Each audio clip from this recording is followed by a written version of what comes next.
Welcome back to my channel, everyone. Alright, without further ado, let us dive straight into the recap of TSUKIMICHI, Moonlit Fantasy Part 39.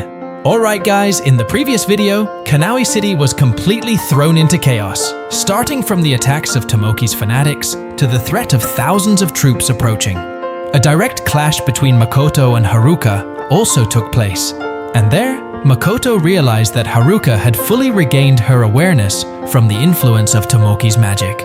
Now, in this video, the story focuses on the climax of the battle between Makoto and Haruka. On the other side, we also see how Tomoe, Mio, and the students witness that battle while beginning to understand Makoto's true level of power. Now, let us continue to part 39. The story begins in the middle of a battle that has already reached its most brutal point. Haruka begins to question the reality around her, as if everything happening is nothing more than a nightmare that does not end. Memories of her past appear one after another, mixed with the pain that continues to strike her body. Every time Makoto's attack lands, Haruka's body is instead filled with energy. However, strangely, all of that power is completely unable to injure Makoto. She does not even manage to draw a single drop of blood. Even though Haruka currently carries the power of famous Ys, such as War Beast and Wings of the Saint, not to mention Hayaki Yagyo inherited from Tokito, a figure who once conquered the Yaso Katsui labyrinth alone. Logically, a combination of power that great should make her invincible. However, the reality in front of her says otherwise. Suddenly, another heavy blow strikes her. It is followed by a magic needle that pierces right through the center of her chest before she can avoid it. The needle shatters, and instantly Wings of the Saint activates, bringing forth sacred protection as her final fortress. Haruka realizes one terrifying fact. Every deadly attack from Makoto always triggers that protection. Without that ability, she might have died many times already. Today, for the first time, Haruka is truly convinced that her end has arrived. She will die in front of her own daughter, Iroha, as someone who drowned in false love. Unconsciously, the corner of her lips lifts, forming a faint, resigned smile. Meanwhile, far from the center of the battle, the fiery breath of the red-haired lion sweeps fiercely toward Jin and his group. However, the situation is far more controlled now. After Tomoe arrives, Mio also joins. With a single casual wave of her fan, the blazing flames disappear without a trace. The presence of Tomoe and Mio at Iroha's side ensures that no more threats can approach. Haruka briefly glances toward them, but Makoto calmly states that Tomoe and Mio will not interfere. So this battle is purely between him and Haruka. Hearing that, Haruka still tries to maximize the power of her monsters. However, every attempt remains useless against Makoto, who continues to bombard her without pause. Moments later, some of Haruka's monsters begin preparing to shift from spiritual form into material form. At that moment, Makoto immediately reads the tactic. With a lightning-fast movement, he pierces the cockroach and centipede monsters from below before they can manifest their attacks. Makoto now fully understands the pattern of those monsters' abilities, including their summoning delay, and the most effective way to eliminate them. Makoto can also see that Haruka's Wings of the Saint protection is already on the verge of collapse. Haruka's combat instinct is clearly far below his, but she must realize that her situation is getting worse. The only remaining hope is to wait for chaos from the thousands of troops that are moving toward Kanawi City from outside the walls. However, unexpectedly, the movement outside the city shatters that hope instead. Tomoe and Mio frown almost at the same time as they sense an unusual energy anomaly. Makoto immediately recognizes that aura as Rokuya's doing. The name Rokuya is heard clearly, and it instantly shocks Haruka. In the brief pause of the battle, Makoto secretly feels impressed by Rokuya's hidden trump card. It turns out that Rokuya is currently using the ability God of War. With that power, he splits himself into 80,000 soldiers. Even though each clone only possesses 1/10 of his original strength, that number is more than enough to face the tens of thousands of troops approaching. Indeed, the ability God of War is less effective when used against an extremely powerful individual.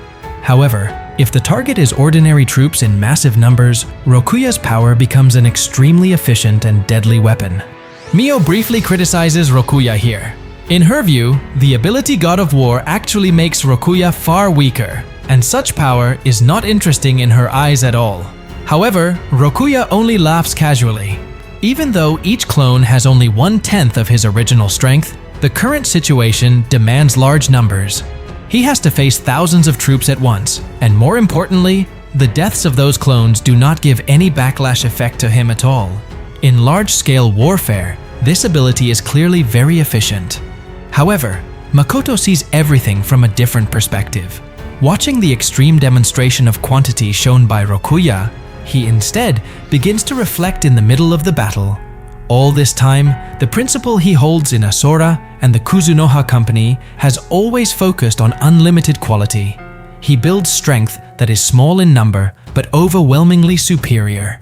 But now, he realizes that he may have underestimated the destructive potential of massive quantity. Remembering his previous experience fighting underground, Makoto feels that this is an important lesson. If one day he truly has to face the goddess directly, then human resources, logistics, and material numbers can no longer be considered trivial. He keeps that idea as a top priority once the matter here is finished. On the other side, Haruka continues launching her attacks.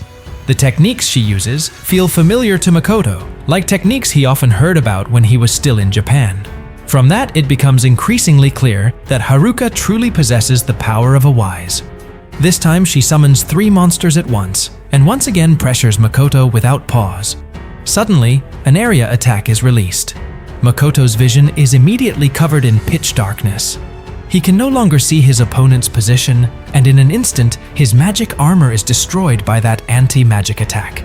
Without giving any break, Haruka continues the pressure with a sword slash, assisted by the giant skull skeleton monster she summons. Tomoe looks excited seeing those monsters, because they all originate from Japan. 3 giant skeletons move simultaneously toward Makoto. One of them restrains Makoto's body with both hands, while the other 2 emit a terrifying purple aura. In the middle of that situation, Makoto briefly glances toward Mio, who looks displeased. He himself does not truly understand the reason for Mio's change in mood. However, instead of panicking, Makoto becomes interested in trying the magic he has been training all this time as preparation to fight the goddess. He wants to test whether that magic is already effective enough or still needs further development. Thanks to the universal communication ability that was once forced upon him by the goddess, Makoto can now speak directly with the magical energy around him. He controls it, transforming it into power that can grant buffs, debuffs, and even total destruction. It can be said that this is a new element that has never existed in that world before. Makoto then begins to chant his spell. Hearing that chant, Haruka's expression immediately changes into one of disgust and discomfort. That reaction does not surprise Makoto, because his followers also showed a similar response the first time they heard it.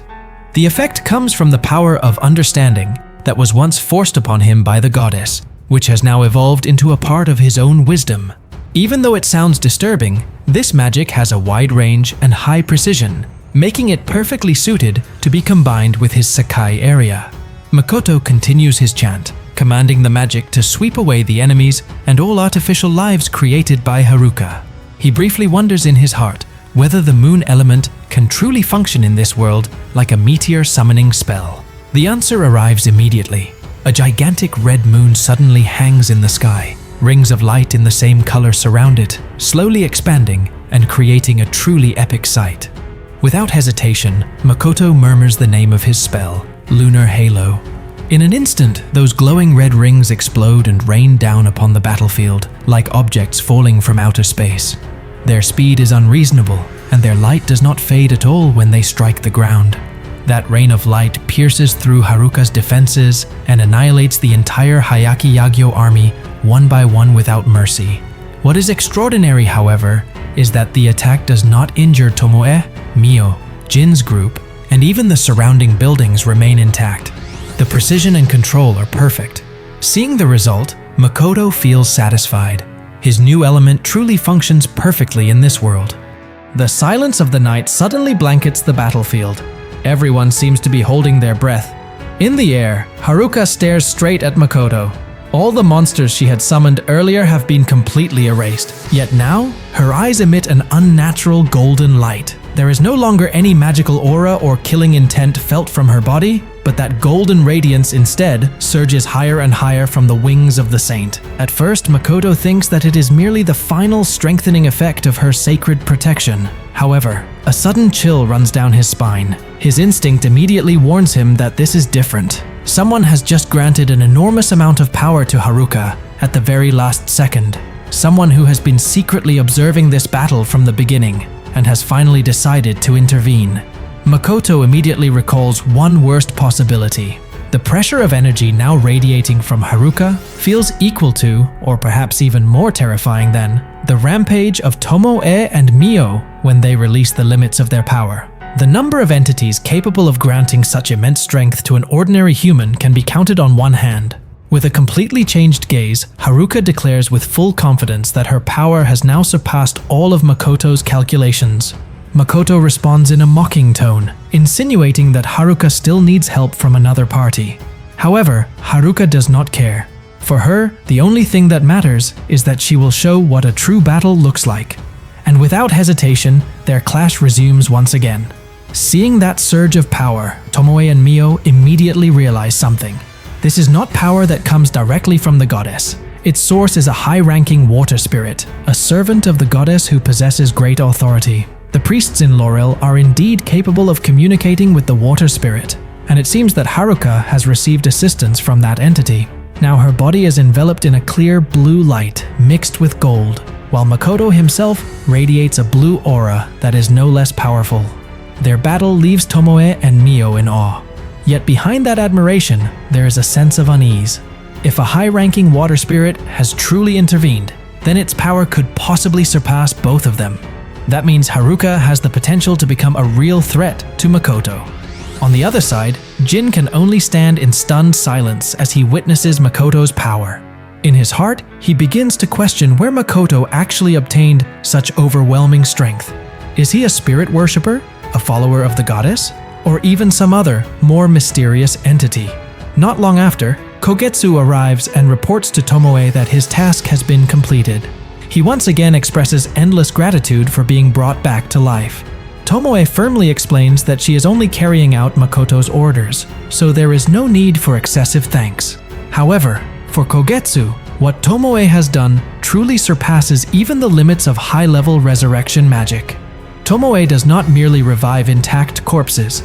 She even reconstructs soldiers who have been sliced into pieces of flesh or burned until almost nothing remains.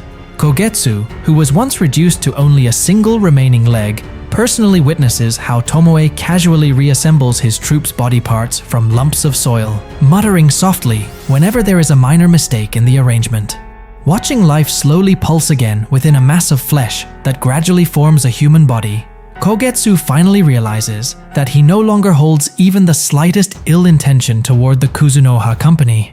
Behind Tomoe, Makoto's students continue watching that extraordinary battle with sparkling eyes. They are truly amazed by Makoto's strength. While observing, Mio and Tomoe also offer several pieces of advice to the students, discussing the flow of the battle from a deeper perspective. Meanwhile, Haruka's position is gradually being cornered. In Makoto's eyes, Haruka's abilities are indeed extraordinary. However, her mentality at this moment is completely unstable. She appears afraid of losing, afraid of being injured, and perhaps even afraid of dying. There is a heavy burden pressing down on her, and that burden is slowly eroding her composure in the middle of this battle. Makoto is certain that, for the first time in her life, Haruka is truly experiencing overwhelming fear. In front of him, she releases both of her weapons while gasping for breath. Even so, Haruka firmly states that she has not surrendered. She fully realizes that from the very beginning, she has been fighting with a mentality that is not prepared. Makoto himself admits that he is impressed by the extraordinary power Haruka possesses. It is not surprising that a high-ranking water spirit is willing to support her. However, at the same time, Makoto does not truly understand why Haruka still insists on fighting him. She has already been freed from Tomoki's charm magic. There is no longer any control binding her. Yet being freed from magic does not mean that her sins are erased as well. All the lives she has taken, all the cruelty she has committed in the name of her blind love, can never be reversed. Now, with a clear mind, Haruka must live while clearly remembering how she killed her own friends, even the servants she once considered family. For many people, such a mental burden is far more torturous than death. In a condition like this, death might feel like the only mercy left. Seeing all of this, Makoto understands that Haruka is actually searching for a place to die. However, what makes her appear hesitant is that deep in her heart, she is still afraid. She does not want to die, yet she has already decided to die. That contradiction is what makes her movements feel heavy and burdened. Makoto clearly cannot understand such a way of thinking. A few moments later, Haruka manifests 6 ice shields around herself. Makoto immediately destroys them one by one using his brid. However, strangely, not long after being shattered, the shields regenerate again at a very close distance to him. Suddenly, Makoto's body feels locked in place, unable to move freely. Haruka calmly states that she is indeed unable to kill Makoto. Hearing that, Makoto immediately understands her true intention. Haruka intends to seal him. Those shields are not merely defensive barriers, but ice coffins. The 6 coffins begin to open, forming a sealing formation. Makoto attempts to use teleportation to escape the trap, but there is no response at all. He is completely trapped. Haruka intends to seal Makoto by sacrificing her own life. As the sealing process begins to activate, Makoto once again tries to chant teleportation. However, the result remains nothing. In a cold tone, Haruka explains that the water spirit has monitored Makoto's magic pattern from the beginning and has completely blocked his teleportation formation. Feeling that victory is already in her grasp, Haruka begins to say her final farewell words to Iroha. Yet at that very second, Makoto realizes something important. The presence of the water spirit within Haruka's body has completely disappeared. Instead of feeling despair, he actually feels relieved. The water spirit only calculated his magic pathways, without realizing that Makoto possesses another trump card. In an instant, Makoto activates Tomoe's mist-based teleportation ability, a skill, not magic. Because it is not magic, that ability bypasses the water spirit's blockade. The situation immediately reverses. Haruka's eyes widen when she sees that Makoto is suddenly already standing about 10 meters behind her, the Azusa bow firmly in his hand. Without hesitation, Makoto releases an arrow that pierces through and destroys all 6 ice coffins, while simultaneously erasing the Ayakashi core that serves as the foundation of the seal. For a brief moment, the thought crosses his mind to end Haruka's life according to the deepest wish within her heart. However, Makoto immediately rejects that idea. Killing her would only become one-sided satisfaction and would not bring any benefit to the future of the Kuzunoha company or Laurel. Instead, he concentrates energy at the tip of his finger, forming a sufficiently thick false death needle. With a calm movement, he drives the needle straight into Haruka's forehead. A faint groan is heard before the woman's body collapses helplessly, like a puppet with its strings cut. Makoto quickly catches and carries her. He then reassures Iroha that Haruka is still alive, merely rendered unconscious like the others who were struck by his needle. At first, Iroha does not believe it. However, after observing more carefully and seeing that her mother is still breathing, she finally cries in relief. It takes some time before Iroha can calm herself. After everything is under control, Makoto's group, together with Kogetsu's troops, finally leave the battlefield that has been completely devastated. And with that, the very long night in the country of Laurel finally reaches its end. So, that is the recap of Part 39 from Tsukimichi, Moonlit Fantasy.